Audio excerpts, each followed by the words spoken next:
చిత్తూరు జిల్లా రాయలపేటకు చెందిన చంద్రబాబును బెట్టింగ్ కేసులో పోలీసులు అరెస్ట్ చేశారు. సొంతంగా క్రికెట్ బెట్టింగ్ యాప్ సృష్టించి కుటుంబ సభ్యులు ఇతరుల పేరు మీద బ్యాంక్ ఖాతాలు తెరిచాడు. వాటి ద్వారా బెట్టింగ్ డబ్బులు లావాదేవీలు జరిపినట్లుగా పోలీసులు గుర్తించారు.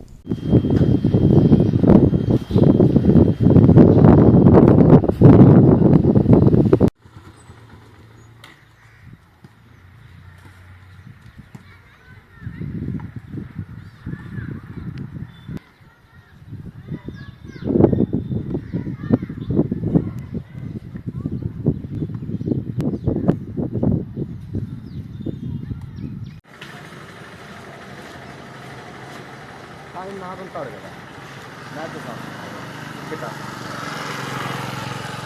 స్కామ్లా అయిపోయింది కదా టీ షాప్ అబ్బా